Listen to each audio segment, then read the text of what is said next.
All right, let's jump right into this explainer.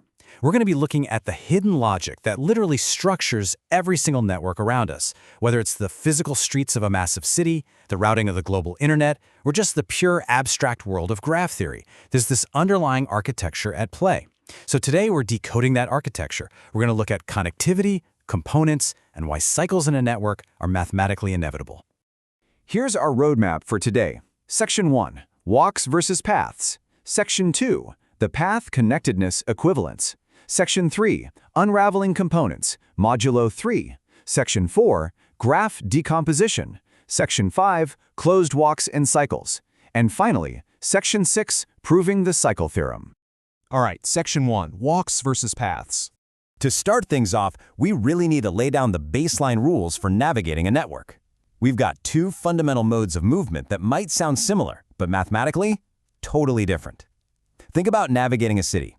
A walk in graph theory is exactly what it sounds like, just aimlessly wandering around town.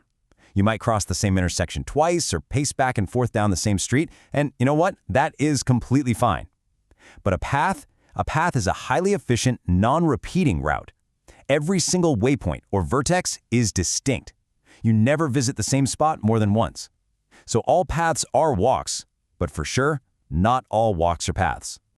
Moving on to Section 2, the path connectedness equivalence. So how do these movements actually build into a formal mathematical structure? Well, if you can legally walk from point A to point B in our grid, meaning you can just follow a continuous sequence of edges, those 2 points share a special relationship. In graph theory, we call this binary relation path connectedness. Basically, if there's a walk from vertex U to vertex V, they're path connected. It's just the rigorous mathematical way of saying, hey, you can get there from here. Now, what's genuinely fascinating here is that path connectedness isn't just some casual relationship. It perfectly satisfies the strict demands of what we call an equivalence relation. And to be an equivalence relation, it has to stand on 3 pillars. First up, symmetry. This just means if I can walk from U to V, I can simply turn around, reverse my steps, and walk from V to U. Makes sense, right? Second is reflexivity. You are always connected to yourself via a trivial walk of 0 steps, literally just standing still. And third, transitivity.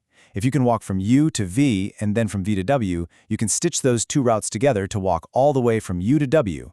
Because it hits all 3 of these pillars, path connectedness lets us neatly and perfectly categorize our data. Which brings us to Section 3. Unraveling components, modulo 3. Okay, so how do these rules apply when a massive network of data just looks like absolute chaos on the surface? Well, sometimes graph data really is a jumbled mess. But when we apply strict mathematical properties to how things connect, the math actually steps in and neatly separates all that data into isolated, logical components. Take a graph with vertices numbered 1 through 9. Now, the rule we're applying here is that edges only connect vertices if the absolute difference between them is exactly 3. At first glance, your brain probably thinks everything is connected because the lines are crossing each other all over the place in the center. But hold on. Remember the rules of a network. Walks can only move from one edge to another at common endpoints. Intersecting lines on a 2D drawing mean absolutely nothing if there isn't actually a vertex there to connect them. When we actually sit down and trace the legal walks, this really beautiful pattern emerges. Because vertices are only adjacent if their difference is exactly 3, they're basically grouped by their congruence modulo 3. You can walk from 1 to 4 and then 4 to 7. But you absolutely cannot walk from that group over to 2, 5, or 8. You just can't jump from one congruence class to another. The math literally leaves us with a graph that is formally disconnected into 3 perfectly specific, isolated components. And we can push this even further to see the extreme of that concept. If we change the rule so vertices only connect if their difference is exactly 6, we get this highly fragmented network. 1 connects to 7, 2 connects to 8, 3 connects to 9. But what about 4, 5, and 6? Well, they have no partners that fit the rule within our 1 to 9 set. So they become isolated singleton sets. It's such a powerful reminder that just because things look close together visually, it doesn't mean there's actual systemic connectivity. Next up, Section 4, graph decomposition. What those modulo examples just showed us is actually a universal rule. The chaos always gives way to order. Proposition 1.112 proves that any complex, simple graph, no matter how impossibly tangled it looks, is really just a collection of perfectly isolated, internally connected subgraphs. it can be logically decomposed into a disjoint union of its connected components. It's kind of like finding out a messy plate of spaghetti is actually just 3 perfectly separate unbroken noodles. All right, Section 5, Closed Walks and Cycles. Let's zoom back in from that macro network view to look at the precise anatomy of systemic loops. To understand a loop, we first need to define a closed walk. And it's incredibly simple. It's just a walk where the very first vertex is absolutely identical to the last vertex. If you leave your house, wander the city grid, go to the store, visit a park, backtrack, and eventually end up exactly back at your house, boom, you've completed a closed walk. But here's the thing. While a closed walk can be super messy and repetitive, a cycle is a much stricter architectural feature. A cycle is basically the purest form of a loop you can have in a graph. For a closed walk to actually graduate to being a cycle, it has to meet some pretty strict constraints. First, the length has to be at least 3 edges. You can't just pace back and forth between 2 points and call it a cycle. Second, and honestly most importantly, the vertices must be entirely distinct along your journey. You cannot revisit any single vertex until the very moment you return to your starting point. Let's put this into perspective with a hexagon graph that has a chord right in the middle. If I trace the sequence 1 to 3, to 2, back to 1, down to 6, to 5, back to 6, and finally to 1, okay, yeah, that is a closed walk. I started and ended at 1, but man, it's messy. I repeated vertices, I crossed my own path. Actually, scratch that, it's not just messy, it breaks the cycle rules entirely.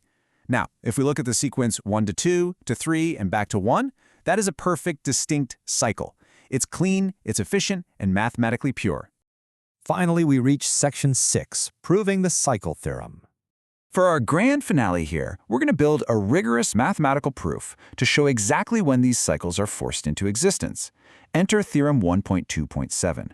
It states that if you have 2 distinct paths from vertex U to vertex V, then the graph unequivocally contains a cycle. Really think about that for a second.